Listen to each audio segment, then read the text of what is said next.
Happy Tuesday, January the 20th. Once again, I didn't do a video at the end of the day.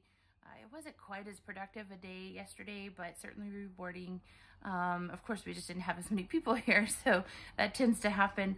But once again, I was just so grateful for everything that happened last weekend. My little sister was here for a little bit of the time yesterday. She had some conference calls and things to do, but I really needed her extra muscles for one important task, and that is the bathtub. So this is a custom reproduction. It was freighted here.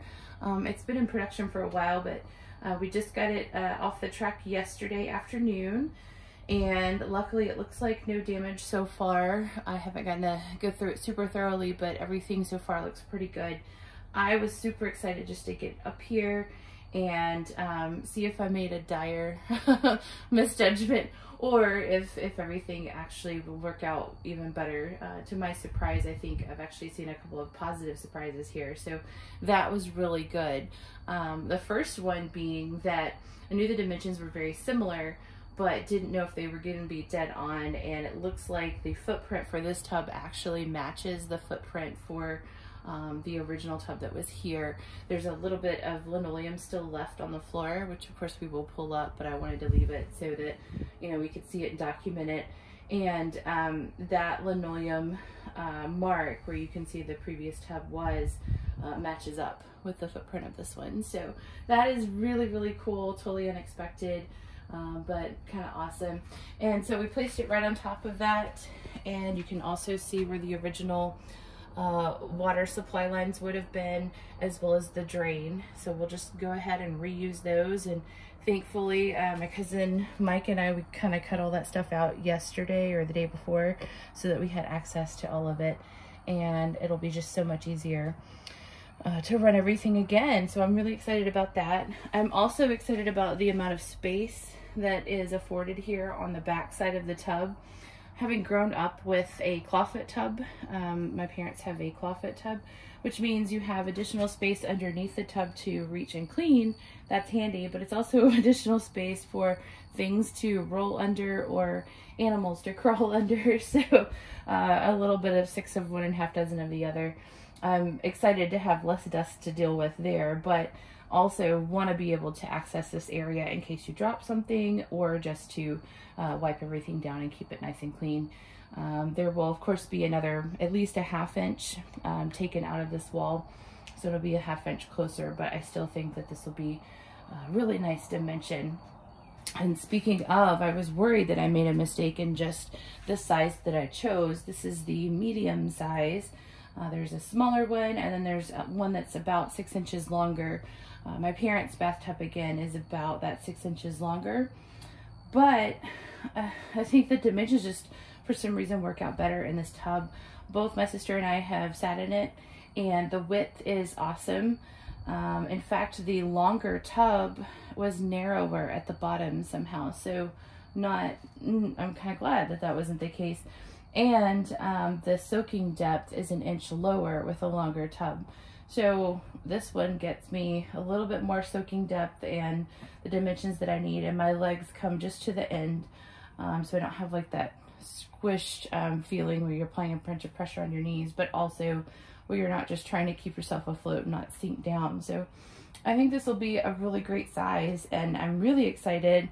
As we both tried it out, remember that we're going to be taking out these windows, and there will be 3 windows across. There'll be a diamond pattern casement window.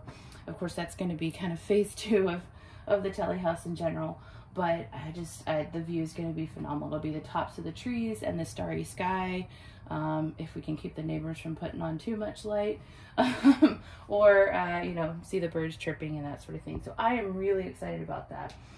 One negative that I'm kind of disappointed about is the logo that they decided to put on this tub. It is not an inexpensive tub, and of course, like I said, it was, you know, made to order, and for them to slap a logo on it, it just looks kind of tacky if you ask me. Most manufacturers, for instance, Kohler, they do have, these are both Kohler fixtures. They do have their logos and all of their labeling and information on these fixtures and have for 100 years, like the sink, but it's in an inconspicuous place, not for advertising. I don't need my bathroom to be advertising. But this one arrives with it right there, and I'm gonna have to look at that for the rest of my life. And I've got a few more years on me, hopefully. So not impressed with that, would not recommend for that reason. But I will say another positive that I didn't expect is the actual drain holes. So this tub you can order with the hardware already installed, so the drain and the faucets and everything. But it only comes in a stainless or an oil red bronze or some other finish that didn't match what I was going to be doing. And I actually debated, do I buy it and just take it out, only for the purpose of they've got the holes already installed. And I decided at the end, you know, it's additional cost for something I don't want. So I decided not to do that and ordered the tub only, which didn't indicate that they would be cutting the holes for anything. And so when this showed up with the holes, that was actually a good thing, because I was low-key a little bit panicked about having to find the absolute center. I didn't want to cut it a little bit off center and then forever this tub would drain incorrectly. So I'm actually really glad that it arrived like that. They could have been more clear in their instructions, but certainly happy to see that happen.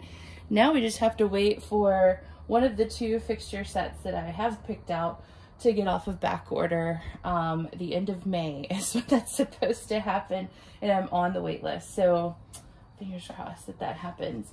In the meantime, we will sit tight. I might even have some temporary solution, but that's still, you know, a step in the right direction. So overall, very, very excited about that. Only one minor little critique and bummer about that. As far as the space goes, this was always a tight bathroom, so I don't think that would come as a surprise to anyone, but it's really handy to actually just put everything in the room and start to think about it. One thing that my sister and I, as we started to lay everything out, we're starting to kind of debate is, where do you put the toilet paper dispenser? So this hole right here across from me is where the heater was located, and it was embedded in the wall. I would prefer to be able to fill that entire wall with insulation now and then do just a wall mount heater. It's only half an inch thick, so it's not a huge deal, but it may actually need to be relocated somewhere else to provide for that. But still, there's not a lot of space. There's the absolute minimum space that you can have between the toilet and the tub. So just not a lot. And if you think the trim for this window assembly is about to start just right above there, not a lot to work with once you're actually on said toilet, which I won't demonstrate for you guys right now. But anyways, I don't really want to make somebody have to reach behind them onto the wall. It's not really an ideal location. So that's a very minor but interesting thing to ponder. First world problems at this point. So anyways, that will be something to think about. Also, I am praying that this bracket will work. One manufacturer I was very impressed with. This sink is actually manufactured by Kohler, and it has the label on the back. I think I posted the photo of it. So I contacted the company with the model number and information. And they were awesome. They actually didn't have to do it, but they sent me information about some of the advertising for the original sink and helped answer a couple of questions, you know, best they could, because I'm sure record keeping for that long has been a challenge. They did not have an exact bracket to support that sink. So I have started with this. This is option number 2. The first one did not fit, but was not designed for this sink or made by that manufacturer. This one, it does seem to fit. My only concern is that it is so light. I worry that it's strong enough to hold. So we're gonna see. There may be a third or fourth option until we can, you know, get it all figured out. But I think that's definitely a good first step, and we're headed the right direction. I'm also kind of excited to see a little bit more space over here for a little bit of additional storage. Of course, all of the storage will mostly happen within the wall itself. There was this really neat built-in that we're going to try and recreate from Mom's memory, but in the meantime, this is kind of it. This is all we have to work from, so I really want to maximize that. But anyways, that's probably the biggest update. We did a couple of other things, and I will share those with you once I get back downstairs, but it's been a hike and my muscles are tired from going up and down and in and out for the last couple of days. So I'm going to save that maybe for this afternoon or tomorrow and give you an update there. The long and short of it is I have a toilet leak downstairs and it's been kind of on and off. It started to occur right after our cold snap, and of course we had all of our cold issues. I think the tank is actually cracked where one of the bolts goes through because it's a two-piece system, so one of the downfalls of a two-piecer, but it is lighter and definitely easier to install, but it does, you know, have one more opportunity for a leak. And so we did have a little bit of a leak, and then it resolved itself, and now it has shown back up over the past couple of days. I can tell that that's where the water is coming from. So in case you guys are wondering, it's clean water at that point, but my standards are pretty low as far as wallowing around in mud and things. But yeah, I just would rather not have to fix that right this moment, but I also don't want to cause additional damage, so I need to get right on that. I'm going to go downstairs and work on some of that, and conveniently I have a second toilet, so we might just be installing that one a little bit sooner than planned. But anyways, we'll get back to this. I'm still probably just gonna visit this tub and be excited about it. The kitties, not so excited. They've been taking laps because there's a hole in the floor right underneath that they absolutely love to go in and out of, and I've taken that from them, so sorry. Anyways, you guys take care. Have a great rest of your Tuesday, and hopefully we'll have some fun stuff to share later on today.